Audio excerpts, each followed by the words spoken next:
Hi friends, welcome to channel. Karthigai Deepam சீரியலில் ஐஸ்வர்யா கர்ப்பமாக இல்லை அப்படின்ற விஷயத்தை பார்த்திங்கன்னா நம்ம தீபாவுக்கு தெரிஞ்சது. இந்த விஷயத்த அபிராமிக்கிட்டேயும் சொல்லிடுறாங்க. அபிராமி அதிரடியாக ஒரு முடிவெடுக்கிறாங்க. ஸோ அது என்ன அப்படின்னு சொல்லி தான் இன்றைக்கி நாம் இந்த வீடியோவில் பார்க்க போகிறோம். வீடியோ முழுசு ஸ்கிப் பண்ண பாருங்கள். அதுக்கு முன்னாடி இது வரைக்கும் நீங்கள் நம்ம சேனலில் சப்ஸ்கிரைப் பண்ணலாம், சப்ஸ்கிரைப் பண்ணிக்கோங்க. இப்போ வாங்க நம்ம வீட்டுக்கு கிளப்பலாம். கார்த்திக் பார்த்திங்கன்னா ரம்யாவோட மனசில் கொஞ்சம் கொஞ்சமாக இடம் பிடிச்சிக்கிட்டு இருக்காரு. ரம்யா பார்த்திங்கன்னா கொஞ்சம் வில்லியாகவும் இருக்காங்க. ஒரு பக்கம் கார்த்தி சொல்கிறது உண்மைன்னு நம்பிக்கிட்டு இருக்காங்க. இங்கேருந்து பார்த்திங்கன்னா ஐஸ்வர்யா கர்ப்பமாக இல்லையான்ற டவுட்டில் தீபா நேராக மீனாட்சி மயத்தில்னு சொல்லிட்டு எல்லாம் ஹாஸ்பிட்டல் கூட்டி போகிறாங்க.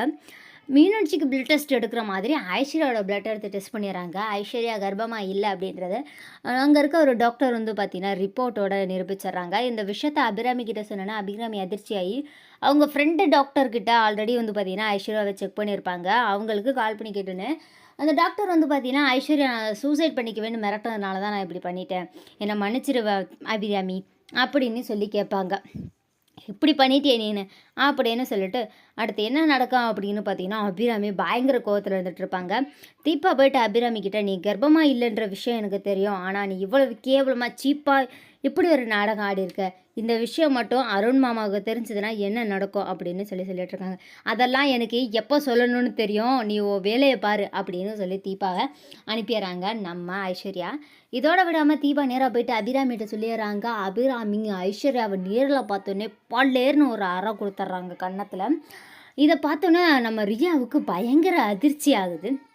இதை தான் சாக்கு, நம்ம அபிராமியோட மனசில் இடத்த பிடிச்சிடலாம் அப்படின்னு சொல்லிட்டு என்ன பண்ணுறாங்க அப்படின்னு பார்த்தீங்கன்னா அபிராமிகிட்ட போயிட்டு பார்த்தீங்களா, நீங்கள் உயிரால் நினைக்கிற மருமகளுங்க எல்லாரும் உங்களுக்கு நம்பிக்கை துரோகம் பண்ணிக்கிட்டு இருக்காங்க, ஆனால் நான் மட்டும்தான் உங்களுக்கு உண்மையாக இருந்துக்கிட்டு இருக்கேன் அப்படின்னு சொல்லிக்கிட்டு இருக்காங்க ரியா.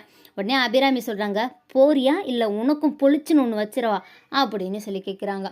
என்னத்த நான் உண்மையாக தானே சொன்னேன், ஐஸ்வர்யா உங்களை ஏமாற்றிட்டாங்க, மீனாட்சியை நீங்கள் உயிராக மதிக்கிற தாலியை கழட்டி வீசிட்டு வீட்டை விட்டு வெளியே போயிட்டாங்க, இப்போது தீபாவும் என்னென்ன மறைச்சிக்கிட்டு இருக்காளோ உங்களை நாடகம் நடித்து உங்கள் சொத்தை ஆட்டையை போடுறதுக்கு பார்த்துக்கிட்டு இருக்கிறா, நான் மட்டும்தான் உங்களுக்கு உண்மையாக இருக்கேன் அப்படின்னு சொன்னோன்னே ரியாவுக்கு பலார்னு ஒரு அறை அபிராமி கன்னத்தில் விட்டுறாங்க.